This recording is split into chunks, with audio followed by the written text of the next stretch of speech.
Меня зовут Ирина. Мы встречались в разных видео, посвященных самым младшим нашим ученикам школ перехода. А сегодня мы хотим поговорить о тех, кто уже начал учиться и, возможно, у кого появились первые трудности, 4, 5 и так далее классы. Для того, чтобы узнать, как лучше всего делать домашнее задание, мы пригласили эксперта. Здравствуйте. Меня зовут Кристина Лэн, я учитель Tallinna Poegümnaasium и работаю с детками в основной школе. И как раз 5 класс в этом сентябре начал со мной работать на эстонском языке. Хорошее начало. Но давайте поговорим об этом точнее. Вы знаете, делать уроки – это самое сложное, что бывает в нашей жизни. Наверное, не сложнее дело, потому что кто любит делать уроки дома? Хорошо, если бы не задавали домашних заданий или задавали бы их меньше. С чего бы начать? Как вы думаете, что первое? Мне кажется, что можно начать с того, о чем мы должны договориться. Кто отвечает за то, что ребенок делает или не делает домашние уроки? Да, мы очень хотим, чтобы ребенок нес ответственность, был такой ответственный. Вы знаете, до 18 лет здесь еще не все готово в нашем организме для того, чтобы нести такую большую ответственность. Поэтому давайте, если мы отвечаем за питание ребенка, за здоровье ребенка, нам надо согласиться, что мы отвечаем и за всю школьную деятельность, и за учебу своего ребенка, за его развитие. Ведь мы даем ему эту возможность. И теперь давайте говорить об уроках, которые надо обязательно планировать. Я знаю, что мои ученики не любят слово «планировать», но планирование времени – это то, как справляется взрослый человек со своими делами. И этому надо научить детей. Иначе получится в последнюю ночь большая зубрежка. А что вы имеете в виду планировать? Прямо вот взять календарь и все расписать? Лучше взять e-Kooli или Studium и распечатать весь план заданий домашних. Там есть, кстати, и контрольные, которые выставлены вперед. И так вы сможете со всей семьей сесть и обсудить, какие мероприятия у вас задуманы с семьей, кто куда на тренировки ходит, и когда следующая контрольная, которую надо не забыть. Было бы хорошо, если бы вы не увезли ребенка в отпуск перед важной контрольной, а специально запланировали ему время для учебы. Поэтому надо делать общие планы всей семьи, чтобы учеба была, все-таки на первом месте. Давайте закончим хотя бы основную школу так, чтобы мы поддержали ребенка и сделали как можно комфортнее такую большую работу, как учеба для него. Что еще является необходимым для того, чтобы ребенок спокойно дома мог заниматься школьными делами?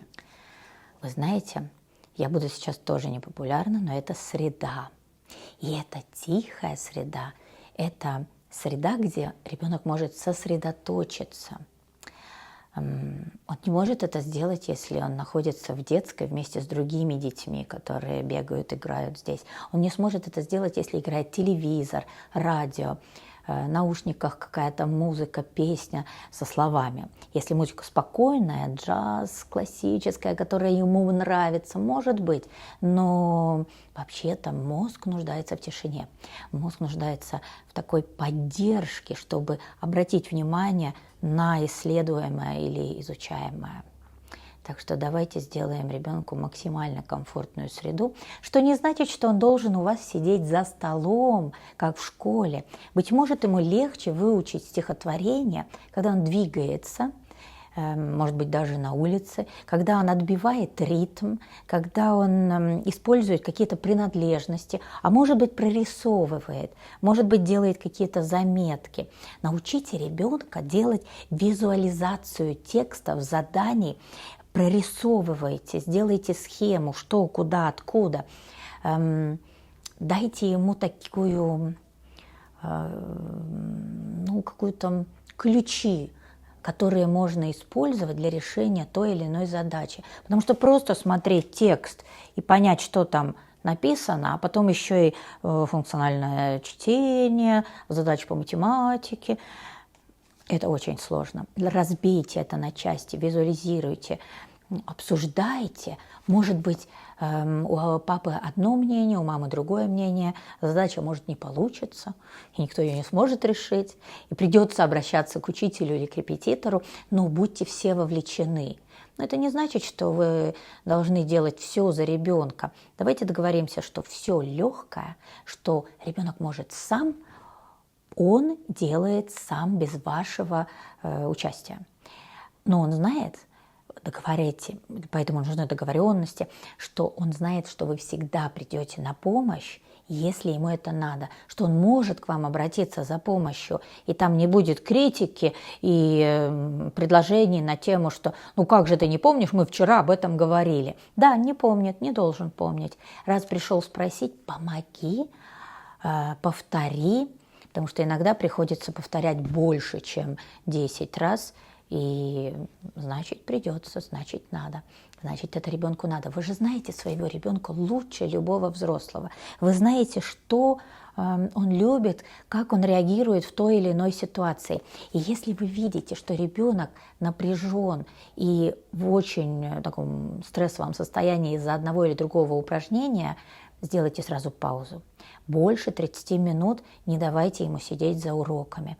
Обязательно потом движение, сходить на улицу, прогуляться на велосипеде, покататься, отвлечься, сделать перекус, поговорить, погулять с собакой. Быть может, даже разрешите ему сделать какие-то дела, которые он очень любит и скучал весь день, был в школе, и все его любимое осталось дома и ждет. Вот я еще хочу спросить, умеем ли мы, родители, правильно задавать вопросы о том, как прошел школьный день? Самый типичный вопрос, ну как в школе дела? Да. А как Хорошо. нужно спрашивать? Что делал? Кушать ходил? Да. Уроки делал? Да. Ой, у меня есть вам маленький секрет. Во-первых, никогда не спрашивайте, как дела в школе. Они обычно хорошо.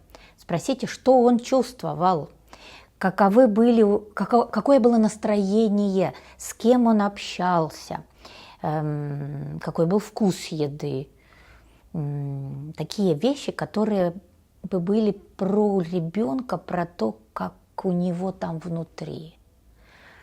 А если вы хотите узнать, сделал ли он у вас домашнее задание, скажем, такой контрольный вопрос, и ребенок говорит «да, сделал», задайте сразу второй вопрос. Нет, скажите просто «покажи». И вот тут теперь дело за ребенком. Или он вам сразу покажет сделанную работу, или ему придется пойти ее все-таки сделать. Это вроде бы не контроль, просто хочется посмотреть. Будьте любознательны, будьте вовлечены в жизнь ребенка, знайте, что происходит в школе. Просто потому, что вы любите своего ребенка, и вам хочется вместе с ним проживать эти годы. Скоро он повзрослеет, и вы сможете меньше этим заниматься. А какое-то маленькое время, какие-то 9 лет, чуть-чуть, немножко, будьте у него рядом, будьте всегда на подхвате. А если не получается и сам не знаешь, можно использовать репетитор, спросить у учителя, покопаться в интернете и потом рассказать ребенку. А может быть, ребенок сам вам что-то расскажет, и вы поднимете ему самооценку тем, что он научил вас чему-то, чего вы не знаете. У меня, наверное, такой последний вопрос. Все, что вы описали, на самом деле требует больших физических, душевных сил от родителя. Как родителю все это выдержать? Да, мои хорошие, это самое важное. Вы не сможете помочь своему ребенку, если ваша чаша будет пуста. Ну, знаете, этот старый пример. В самолете сначала маску себе, а потом другому. Пожалуйста, отслеживайте свои чувства. Когда ты чувствуешь, что больше не можешь, то перед тем, как повысить голос, уйдите, займитесь собой, наберитесь сил и вернитесь, когда вы можете. Потому что без вас семья не справится, а вы должны за собой посмотреть сами. Помогите себе, будьте к себе добрее. Уроки выучатся все равно. У вас же сделан план, и вы точно знаете, когда что делать. И не надо читать сразу всю книгу, можно разбить на 5-10 страниц. Кстати, не забудьте, что если вы учите слова по эстонскому, английскому или еще какому-нибудь языку, учите максимум 5 слов, не больше, можно даже меньше, потому что сейчас это считается нормой.